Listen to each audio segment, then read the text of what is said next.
This podcast is produced by the Harwood Productions Podcast Network. To learn more about the network and to find more of our shows, visit us online at www.harwoodpodcast.com. Coming up on Game On, we review the post-apocalyptic radioactive wasteland game Fallout 3. Really fun game.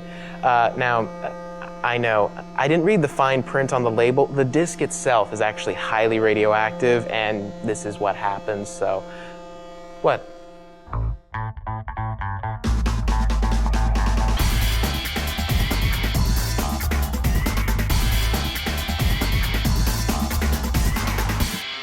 Hey there everyone, and welcome to Game On. I'm Cameron Harris. And I'm Sean O'Brien. And today we are reviewing the game Fallout 3. Really, really fun game. You and I have both played it. Definitely. I know you've had a few more hours in it than I have, but... A few. Basically a role-playing game with quite a bit of action mixed in, but it's that kind of game where there really is no linear storyline. Yeah, one part of the game that I really thought was interesting was the whole, they call it special in the game, which are basically your character's characteristics. There is kind of like a general storyline to kind of get you set up, is that this is set several hundred years in the future.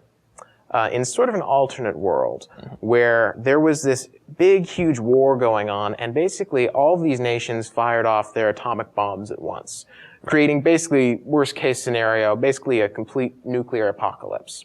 Several people were able to take shelter in these underground bunkers, kind of called vaults. And your character, whoever you choose to be, has grown up in one of those vaults, lived there his entire life. And then when he is older, my guess is like early 20s kind of thing. Yeah. Your father, who has lived with you in the vault the entire time, leaves. So basically you're forced to leave the vault and go after him in this, they call it the capital wasteland, because it's actually in Washington, D.C. And everything is just... It is a wasteland. Yeah. It's barren and, you know, blown up buildings and abandoned cars and all sorts of stuff. Yeah, and it's available on the PS3, Xbox 360, and it's also available as a PC game as well. So really fun. Rated M for mature, appropriately, I think. Yeah. Really, really fun nonetheless. So let's take a look. So as you can see, we're in Fallout 3 right now. Now this is, as you do things in the game, you gain experience points, and then you can... As you hit certain tiers of experience points, you can level up, is what they call it. Right. This is a list of all of the various talents you have. So you got things like barter, you've got energy weapons, explosives, and then you're given a certain number of points. You have 16 skill points that you can assign to here. So, for example, I could crank up my explosives to maybe 40. And then this is what we were talking about with special. This is actually a pretty cool system, pretty unique as far as I know. Strength, perception, endurance, charisma, intelligence, agility, and luck. And you basically, the more points you add to either one of those things, like in the case of strength, the more points you have in strength, the more weight you can carry. So now we are in the game. At this point, we have just left the vault. We're just stepping into the atomic wasteland for the first time. Yeah, the first view of the outside world. But you can see that looking at this really kind of great big sweeping landscape. This place is pretty cool. The graphics are quite stunning. You can see way off into the distance. You can even see right there, you can see the remains of the Washington Monument. Wow. So there are actually like, you know, DC landmarks. Yeah, it even looks like the Capitol in the background there. Yeah. One thing I do want to point out in terms of graphics is that right now you're in kind of first person mode. However, if you tap, in the case of the PS3, it's the L2 button, it'll actually switch you into third person, if you prefer that. The technology, when the bombs dropped, was way more advanced than like what we have today. And yet, the cars and the kind of culture was still very 60s. Yeah, definitely. Like the animations that you see on billboards just totally remind me of, you know, like the 50s and 60s and the types of cars with the fins and just the, you know, the overall style. Like, you know, see the car we're coming up on now, it definitely doesn't look like something futuristic. But on the other hand, you have all these advanced technologies. Such as the hovering robot. Right, and, you know, the spaceship that we just passed a few minutes ago. So it's really kind of an interesting mix. the first thing you'll notice is down here, this is basically your health meter. And then you also see over here, below your health meter, you have this map kind of thing. This is a radar. You can see little blips on it. If there are little green blips, then that's a friendly character. They're not going to hurt you. Enemies show up red. And then you've also got this little kind of like bookmark arrow thing kind of thing there. That's your current objective. You can see this kind of looks more like a first-person shooter kind of a look. Right. Have your crosshairs in the center of the screen. And now just look around. Okay, there it is. So it's this. This is kind of interesting. Creatures in this world have been affected by radiation. This was once a common housefly. Not so much anymore. No, not at all. So at this point, I can just kind of start shooting with the R1 button, pretty standard.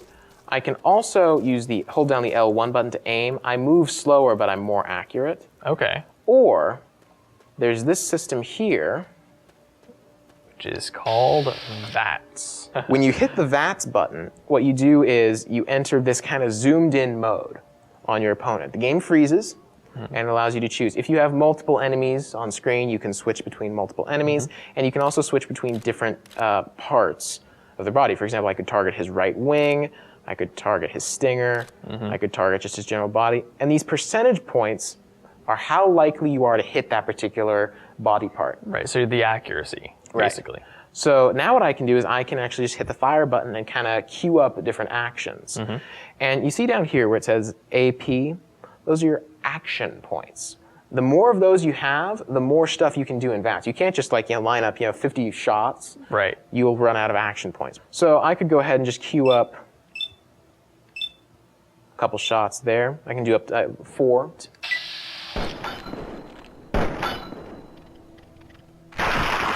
Got him. Nice. And you can see it does this very cinematic look. Right. It'll do like zoom-ins and very kind of like Matrix, slow motion effects and everything. Name's Lucas Sims, town sheriff, and mayor too when the need arises. So you can see here we've entered into a conversation with the local sheriff, Lucas Sims.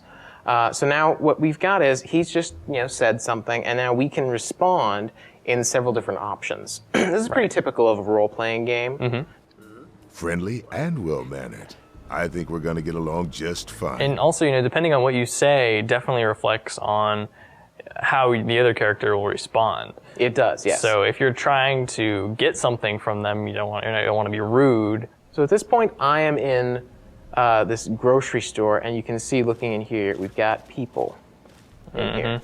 And these guys are raiders. So these guys basically have no friends. Yeah. They will not consider you a friend. What we want to do here is we want to basically just kind of stay out of their way at this point. So I'm going to show you how the sneaking thing works. You hit the L3 button in the case of the PS3. You crouch down, and then you get a little status thing up here that says, okay, right now you're hidden. And you want to make sure that you move slowly, you stay covered.